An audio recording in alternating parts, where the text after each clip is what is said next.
Grand. Well, we're in the house of Des and Betty Mulvey, and Des is going to bring us through his life and times. So, whatever you want to start, Des, if you want to talk about your youth, your earliest memories. I was born in 1946, April 1946.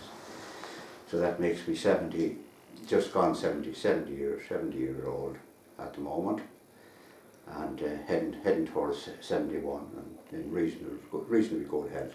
Indeed, you are. So that's. And where you were? Yeah, it's a native for here. That's the Summerhill, Summerhill man. So you never lived anywhere else? No, never lived anywhere else. Right. Never lived. I lived just up the road here. I'm here since, as I say, since 1946. So we moved down a couple of 100 yards. That's all. Your parents, your family, your siblings? Yeah, well, as I say, I was raised by my grandparents. So, as I said, I had a very happy childhood. No question about that. And an only child, were you? An only child. Okay. Yeah.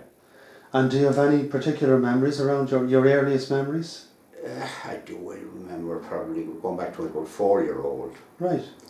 And I remember George McArdle, my neighbour's brother, who had died in 1950. So therefore, I can remember him. He died in 1950. So therefore, I would have been 4 at the time. That's who? George's brother. George's brother. What was his name? Billy. Billy McArdle. He was a painter. Right. So I can remember him. He passed away in 1950. Right. And of course you remember George well. He lived until what, 20 years ago or something? He lived. I'm not too sure. I never can remember dates, but him and Molly, they would have. I don't know how many. I lose track. Betty, she remembers all these things. I don't. I have no great. As I say, I can't put a date on it. You know. Yeah. Your grandparents, do you want to tell us anything about them? Well, as I said, they were hard-working type of people. What were their names? Pat Mulvey and Catherine Deering. They were both, again, local people, you know. Catherine Deering? Deering, yeah. That was her maiden name. They were from up around Baconstown there. It's opposite, you know, on the way to Enfield. Right. And then the Mulveys came from down in Humberstown. Oh really? From Humberstown? Humberstown, yeah. And when would your grandfather have moved up here? Oh God, sometime in the 30s. Right. Sometime in the 30s. Right. But they would have been, they would, Langford, I don't know who, probably Langford still owned this place, you know. The house was built on the Langford estate anyway. And what would have caused that move from Humberstown? Oh well, they got married. You see, It was the family home down there. Oh yeah, the family home was in Humberstown. Right. Were the farmers? Oh, they were small farmers, very small, about 10 or 12 acres. Right. You know, they weren't. But then that's how farms were then. Oh yeah, they were small. What you call it? They'd be small holdings, and that was kind of the norm at the time. They would have been paying rent.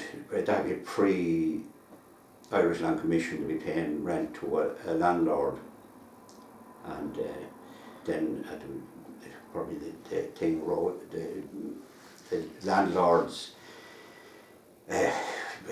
When the Land Commission was formed, or the Free State, whatever you like to call it, that kind of abolished the landlords, and I think the Land Commission or something similar was formed, and that sort of regularised the thing, you know, the rent.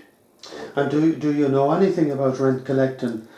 I know you're not that age, but you might have heard stories. I've heard about it. Right. You know, and would you know who was the rent collector for Lady Langford? I wouldn't know who he'd be, you know, because he'd be an agent of the landlord.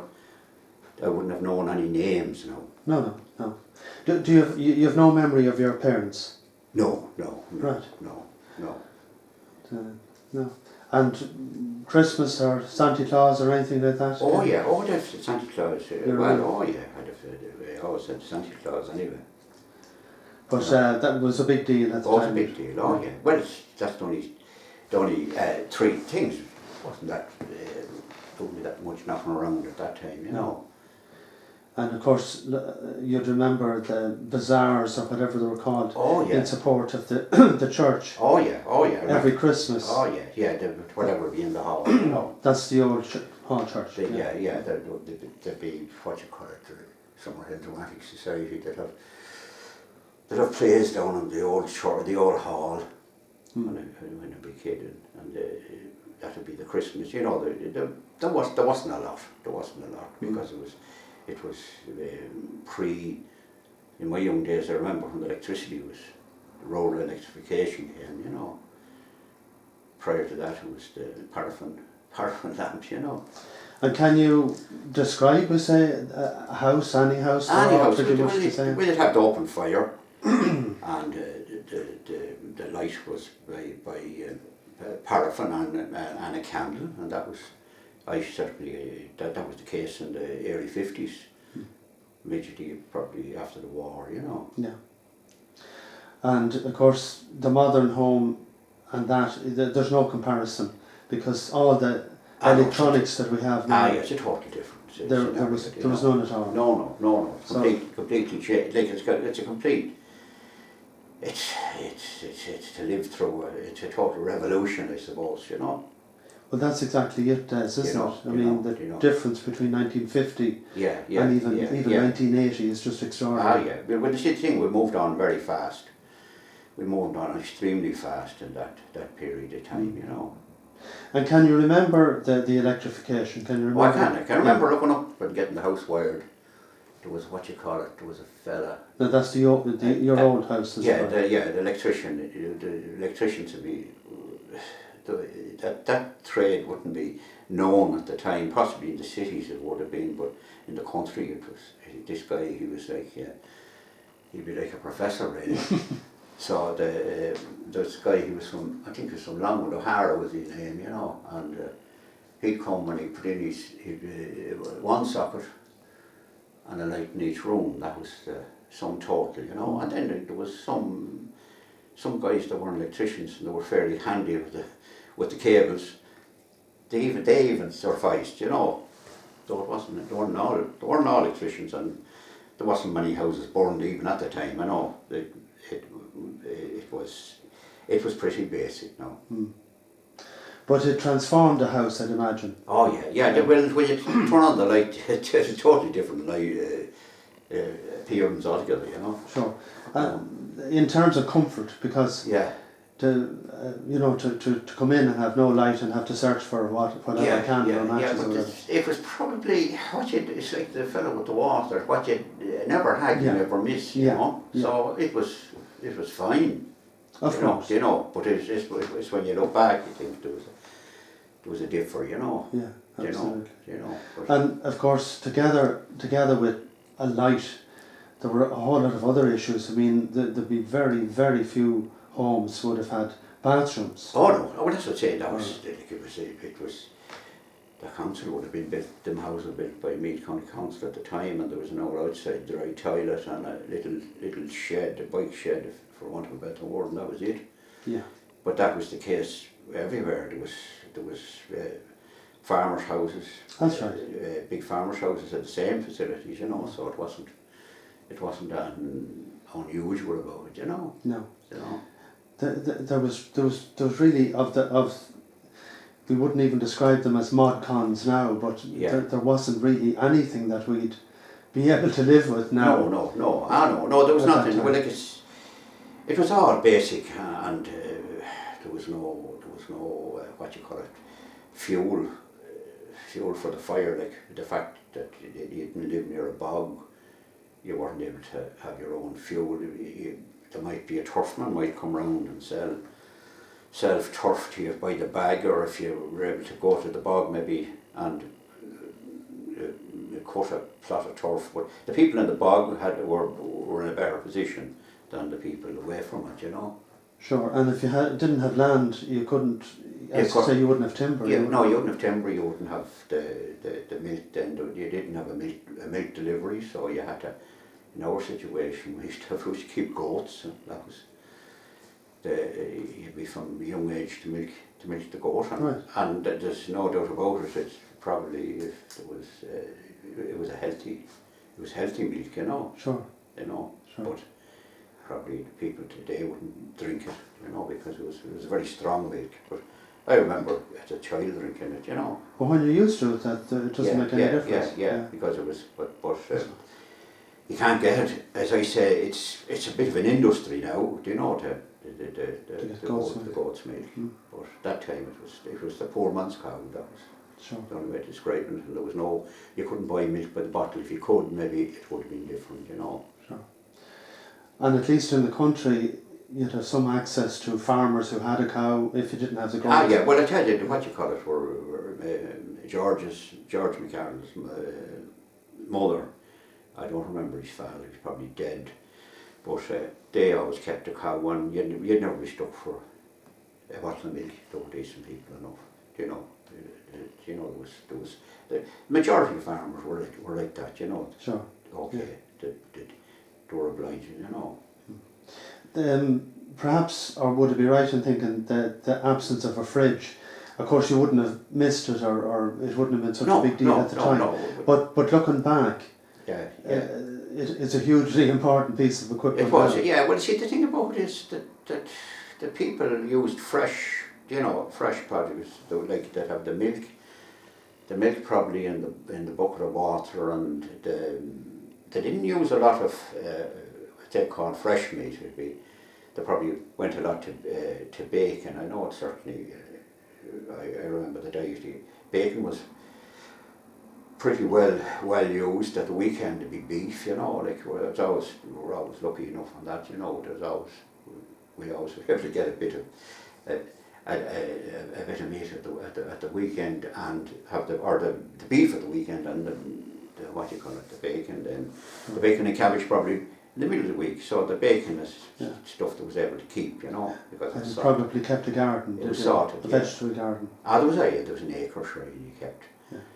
You kept what you call it, there'd be spuds. I remember dropping the spuds, and then maybe there'd be a couple of calves kept, and then calves would be sort of grazed on the long acre.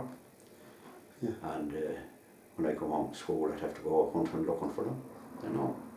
So they'd be reared up to 2-year-olds or whatever? They'd be reared, they'd be bought. I don't know what time, I'd always call them calves, but they'd be all eating hay, there'd be a bit of, and the garden, maybe it'd be half the garden or a certain bit of it set aside with oats. Oh. And that oats would be cut, and the straw would be used for bedding the calves, and then the grain would be used for feeding them. You know, and I remember being cut with a side and taking out the corn, you know. It was. So you would have trashed it yourselves? It would no, it had been brought to if the mill came to a certain place, he'd bring the corn. Right. And sometimes even Tom Fields had a situation where his first combine, when he'd be finished for the year, he'd drive up and it wouldn't be a self-propelled combine, it was a trail type of one. He'd drop the blade in the gate and trash the corn out on the side of the road, and should house the weight. There was no traffic there was traffic disruption, but there was nothing to disrupt. But you could do the various things, and it couldn't be done now. So that'd be the late 50s, early 60s? That'd be the late 50s, yeah, certainly. Wouldn't have been the 60s. I'd say you're talking about the 50s. Right. You know. But it was tough. It wasn't tough, but it was what you were used to, and it was fine. It was done, you know. It was fine at the time. You know, it was done that way. Everything was done that way, you know. There was no. Your school days, Des, can you remember? Our school days was in Daniel National School, and what you call it, we had started off with Miss McKittrick. I'm not too sure. I think I started with Miss McKittrick, but then it became a 3-teacher school, and Miss McGuire, who at one stage taught me, very nice lady, and she thought she was very nice, and certainly Miss McKittrick was an absolute lady, and I'd have nothing only the highest of praise for very, very kind kind person. When do you think would Miss McGuire be there? What? She would have been there if I started school. I probably, I don't know when, I think I started in 56. I think it was 56 I started, but I think she was there in 56. And then I think Miss Murta came, I think at that stage when she wasn't there all the time. And then Mrs. McNeilis, which was Miss Gibbons at the time, I remember when she started. That'd be into the 60s though. In the 60s, I would have been nearly ready to go at that stage, you know. Yeah. And any particular memories from that period? Like it was great. It was the start was good. The start at school was good, but the finishing of it wouldn't be certainly far from good. We'd be in there, Miss McKittrick's room, and we'd hear this guy shouting next door, and poor old Miss McKittrick would say, "Oh, to hear that poor man in there." That he'd be making an excuse for the gent next door for his outburst, but that was Master Kelly. The Mr. Kelly, he was. But we found a totally different regime when we went to him, because I always maintained that the man, he hadn't a vocation to be a school teacher. He should have been maybe, God forbid, or God help the prison service, or the prison warden, or he might have, but I think wouldn't even suited for that, you know. But of course, it was the time of tremendous brutality in all sorts of schools and institutions in the country at the time, you know, and it wasn't questioned in any shape or form, you know. I think your memories are entirely consistent with most people. First of all, Miss McKittrick, an absolute lady. Oh, absolutely. Good memes by all who went to her. Yeah. And equally, the reverse of that with Mr. Kelly. Yeah. Because you know, in time it proved that we probably, I suppose we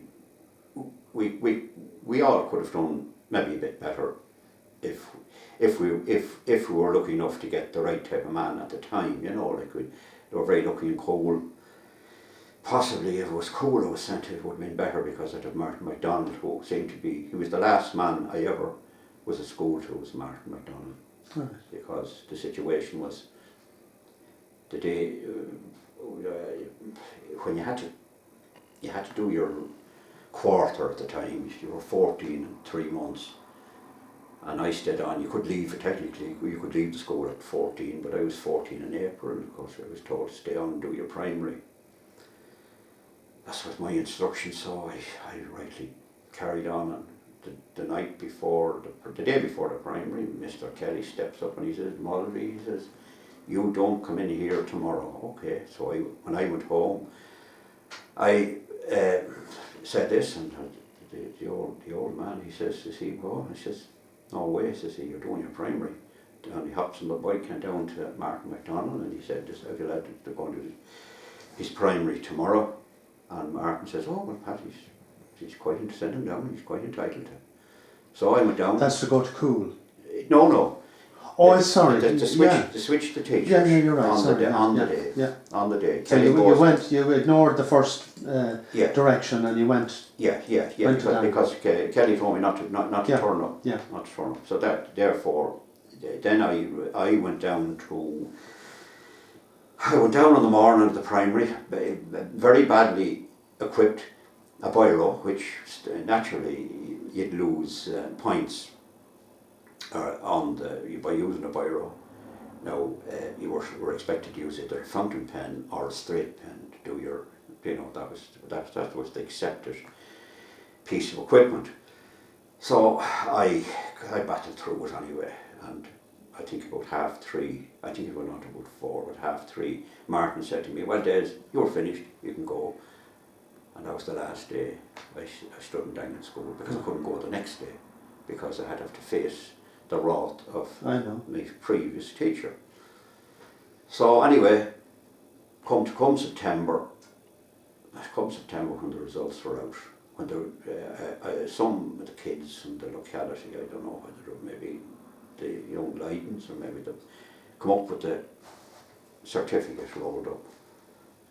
And normally when a pupil would pass the primary, or get your primary certificate, you always got your results. No results. So I didn't know how I done, but I got the piece of paper. Years passed, as I say, as fast forward, years passed over the years, and about maybe 20 years ago, so a development got into me. The primary certificate got lost. We got mislaid because I moved before we moved into this house. We lived up, we had a caravan before we got married first. We spent a year in that and built this house. Then of course the primary certificate got lost. So I said to myself, I wrote to the Department of Education and said, was it possible to go out in the year I done my primary, was it possible to get a duplicate? And they wrote back to me and said, we're sorry that it's impossible, we can't do it, but we send you a copy. They explained they weren't able to produce their document, but instead of that they were able to send me a copy of my marks. So to this day, I was probably 50 years of age when I found out how I'd done, you know. So it was no thanks to the previous gentleman, so that was... And of course he would have got them, but just withheld them. No, he would withheld them because he wanted me to go down and he wanted to say his bit, whatever it was. But of course you would appreciate that you were only one of many that was treated that way. You weren't singled out as such. Not at all. Sure, it was like I was treated no worse than anybody else. Yeah. But what galls equally bad. What galls me to this day is the fact how many people left that school thinking that they were no good and as he called it. He had a great word himself, stupid. Wherever that came from. Stupid, I think. Yeah, but how many poor unfortunates left the place thinking that, you know, with that, with that in their mind. With really lowered confidence. Yeah. So you went out into the world then in an awful, unbelievable. But I consider myself being lucky in that respect. You know. Like it was left to myself, I wouldn't have done it. You know, but I said the people behind me weren't having any of it. They saw it. They said, okay, you do the primary and that's it. Yeah. So it was. I could probably have to thank them for. If it was left to myself, I'd have probably just drifted on. Well, of course you would at 14. I mean. Yeah. You only do two. You're just waiting for the day you were finished school. Yeah, and you wouldn't have the appreciation of the importance of it, or no one would at that age. No. So yeah.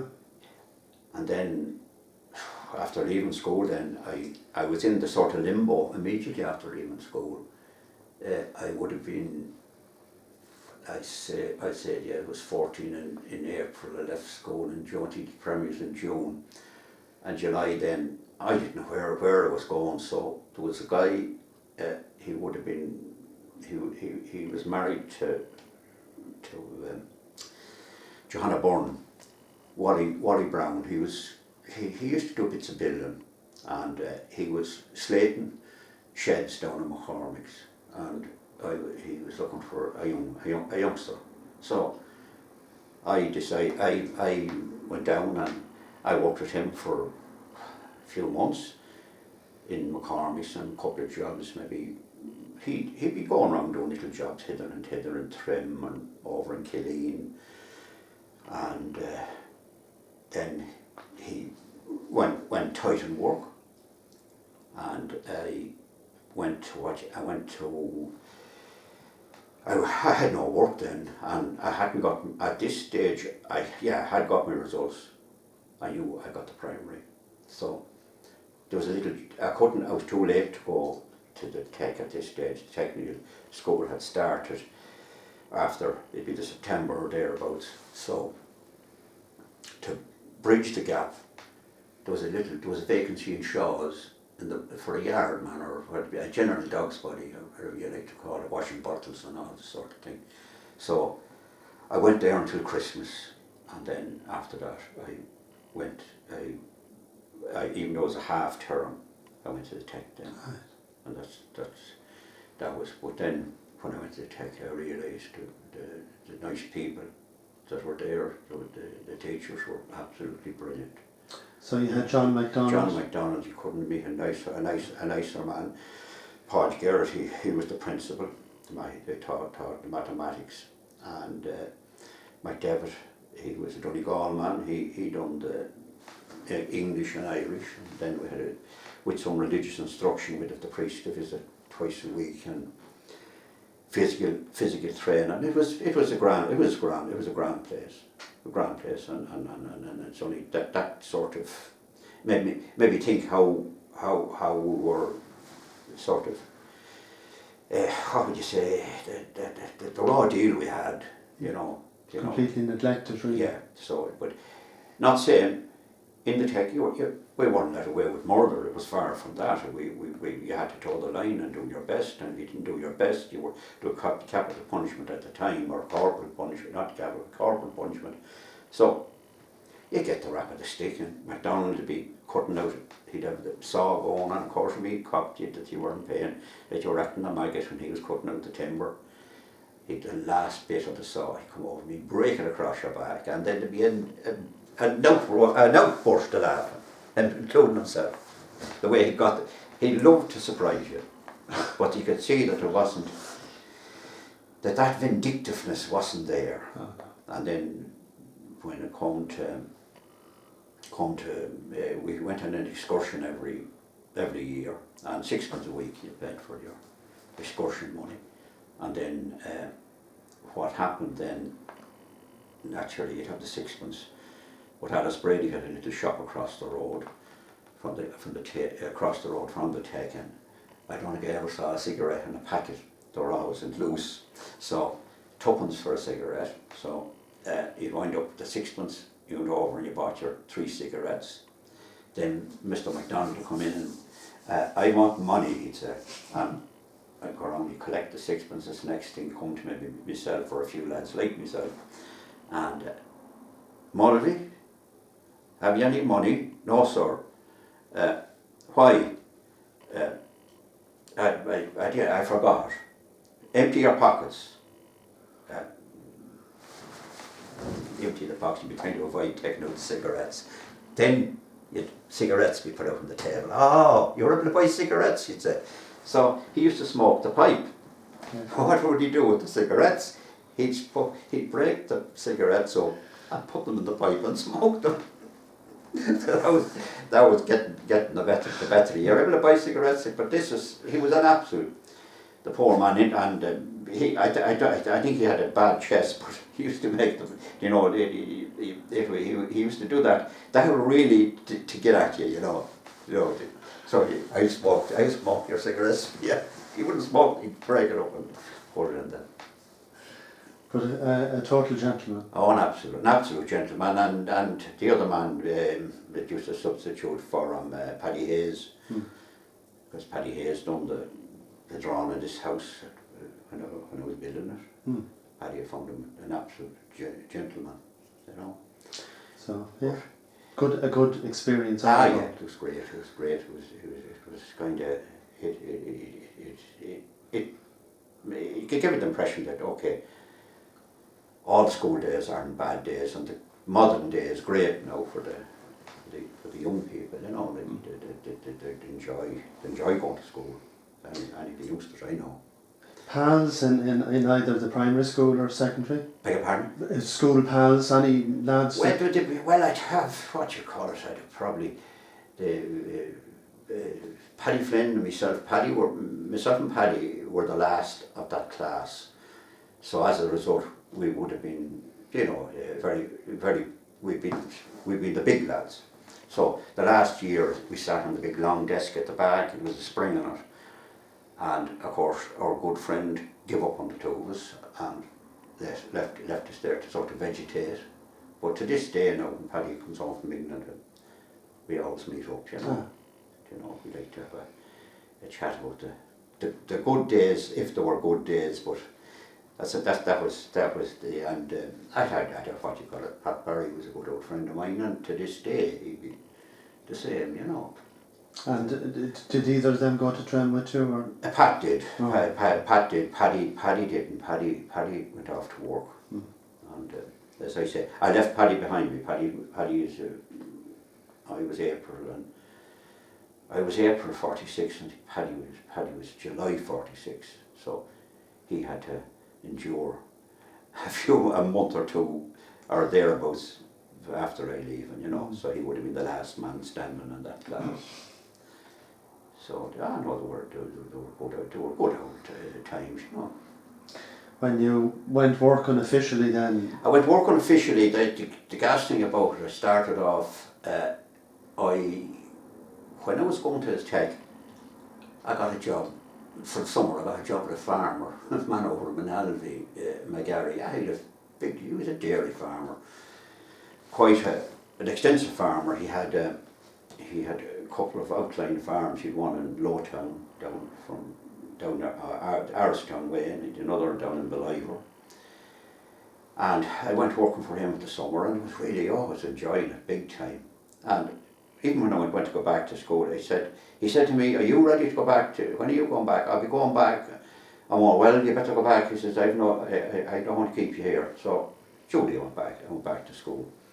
But then when I was finished up in school, I spent a year with this man, with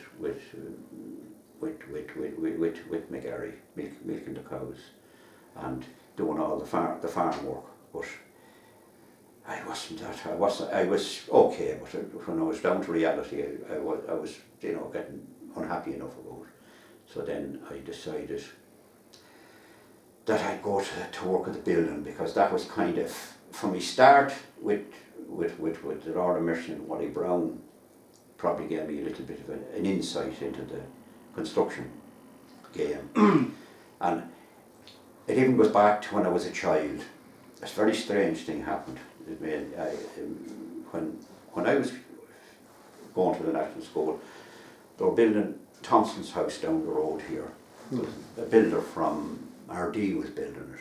And when I get whatever refreshments you'd have after company school, I'd shoot down the road to see the boys working, and there'd be masons, block layers. I remember one particular mason, he smoked a crooked pipe and he chewed tobacco.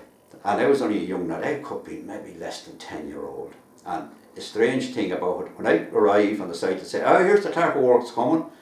And little I knew that in years to come, this is where I was going myself. But as I'm saying, I used to, but that was the title I got when I was very, very, only about 10-year-old. So little I knew at that time that was laid out for me. But anyway, I spent a year anyway with McGarry on the farm, and I got a bit uneasy because I'd be with my friends and they were earning, reasonably big money at the building. So I said I'll branch out and I'll try my hand at this. So I went working for a Leitrim contractor, Flanagan. We were building the barracks in Dunboyne at the time, and he was from Ballinamore in Leitrim, and he was an absolute. He was a tough man in his own way. He was a nice man to work for, and he'd give you every chance there could be, but he wouldn't have much time for you if you were trying to hang the latch. So when I went working for him, he'd be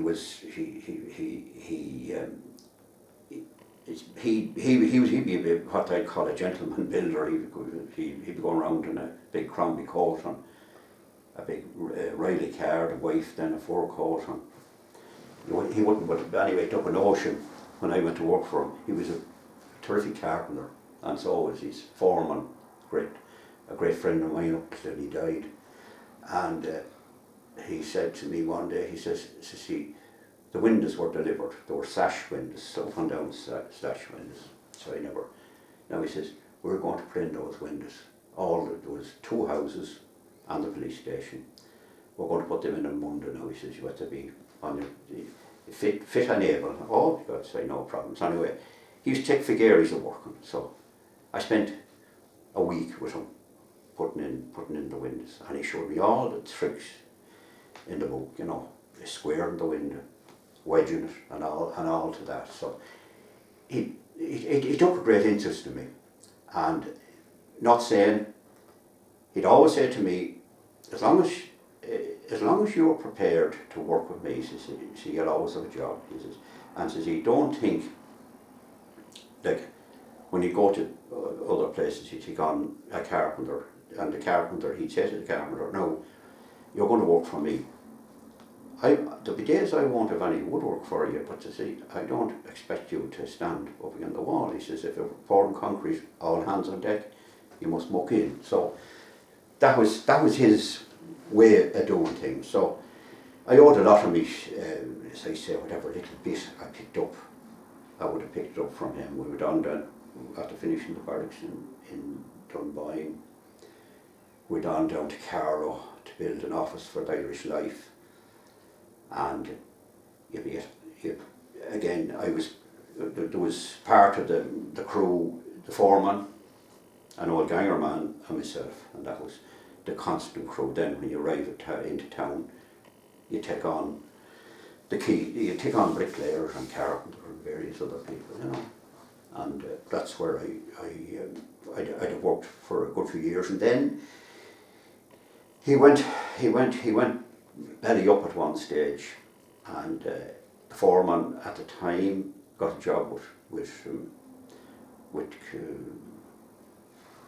Cavan County Council, an inspector with Cavan County Council. He was a very, very, very capable man, brilliant. He was brilliant, a brilliant tradesman and a brilliant man at office work. He used to price the work and all that, and a gentleman, out and out gentleman.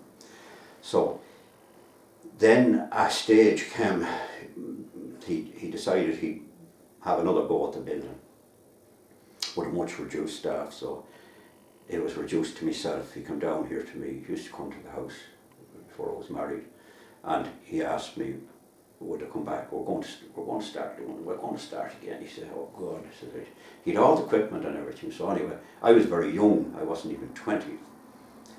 So we started doing a few bits of jobs for the Coca-Cola factory, and it was a one-man band. I was everything. I had to keep. He'd tell me, oh, I'll get you a plaster, and the plasters never come. You'd wind up having to do it yourself. But anyway, he was chasing this big job with to me it was a big job at the time. It was Dublin County Council, a scheme of houses. I think it was about 20 houses out in Swords, and I was only about, I think I was about 19 at the time. And he said, no, he says, if we get this job, he says, you'll be the man that'll be doing it. Oh God, says I wouldn't have the experience. Don't worry, he says, I'd be there. He said, I'll be behind you. Oh, okay. So thanks be to God. He came home one day and he was on a bin, a break of the beer or whatever it was. But anyway, he was after getting word he didn't get the job. Oh jeez, I wasn't half relieved, because I could envision myself working with the council, and somehow Cranky Clarker works. Listen, this is the young lad that's running the show. I could see myself getting devoured. But anyway, it didn't happen. So we started tricking along then for a while, various bits and pieces through Dublin, and then at one stage, the man he took a lot to the drink, and I said to myself, there's no future in this at all. So I came back home and started doing a bit of, I used to cut, winter time maybe I go cutting timber with my mate up the road here, my neighbour, Jack Mailey, we're all lodger. And it was all to get earn a few bob. And I done that. And then at a stage then, I started, I'm not too sure, when I got married, I worked with Christy Williams for about, I'd say I certainly done a year or maybe 18 months with them, doing various jobs. And Christy was fine. We got on like a house on fire. And then at one stage then I branched out on my own.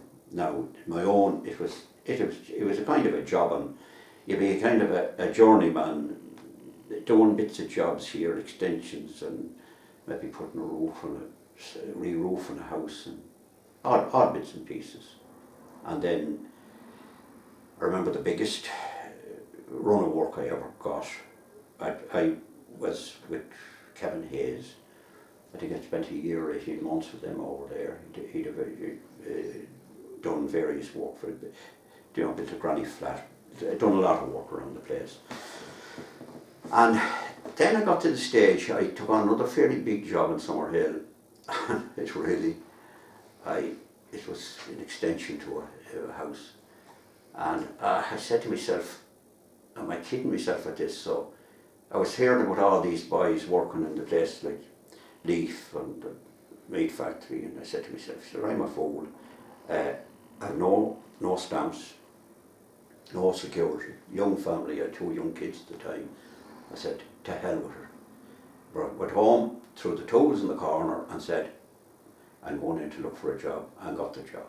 So I spent a year in Leaf, but in the meantime, when I was working there, I was in it for about 3 months, and then of course someone asked me, would you do this and you do that, and it's like a niche. I slowly found myself going back into it again, and I was doing it. The factory suited me down to the ground. I was on shift work, and when I'd be working shift work, I had time to spare, so I was able to do the nixers then. So I was nixering as bad as ever, but the only thing about it, I had a week's wages, I had my stamps and all to that. Then it went slack, the factory went slack, then I started floating on my own again for another spell, and I was able to keep the bread on the table anyway. So eventually, then they were building the community centre in Summerhill, and Kevin Hayes approached me.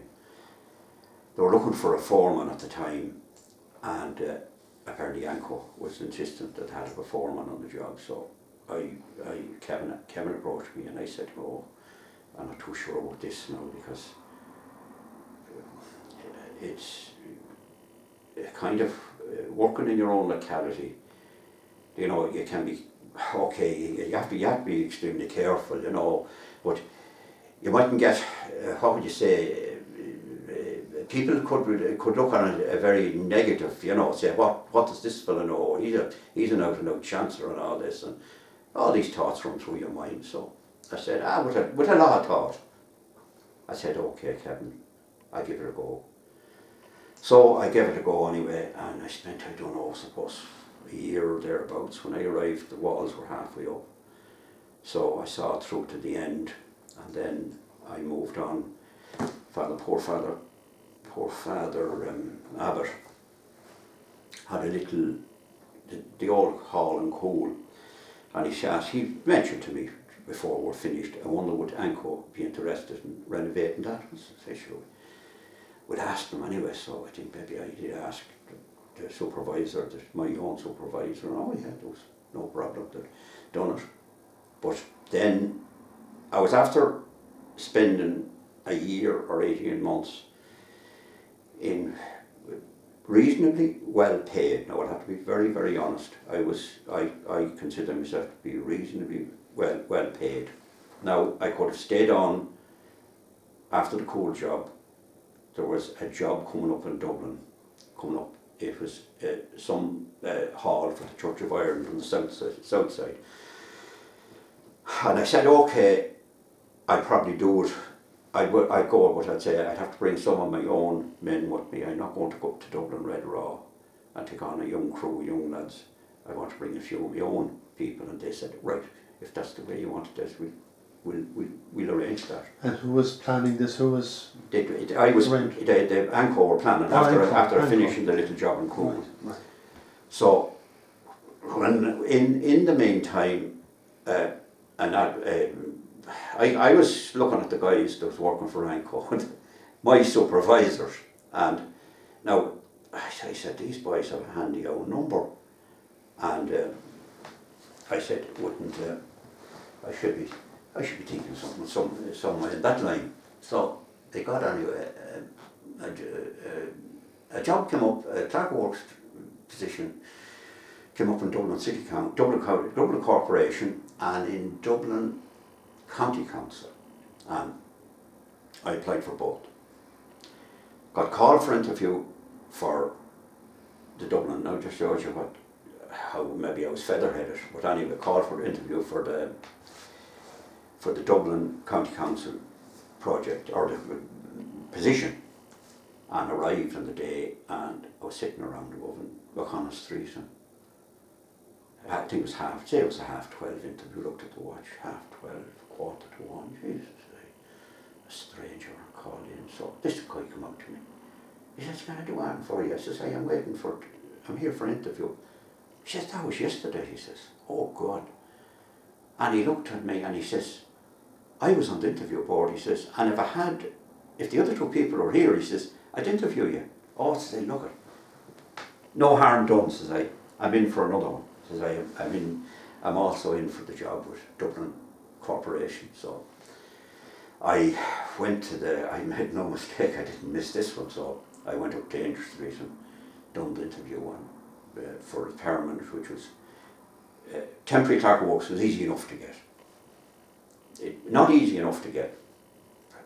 I wouldn't like to say it was easy enough to get, but temporary position wasn't as difficult as the permanent one. The permanent one, they were stuck with you from here on in, bar you done something crazy. So anyway, I went for that anyway, and I landed that job. So I was delighted. I said Betty more than maybe myself. She said, "At least he's settled." But anyway, going from that then, my first assignment I was sent in with one of the old soldiers of the corporation, a guy that was at there, an ex-British Army guy who probably worked in I don't know, there would be people. He had experience, I think he worked out in the Middle East, and he ran the show very on a military type of way. And as far as he was concerned, there was only one clerk of works on the site. I was sent out with him, sent by the city architect at the time to go to this man. And in his book, he's the best in the game, and he wanted to shape all his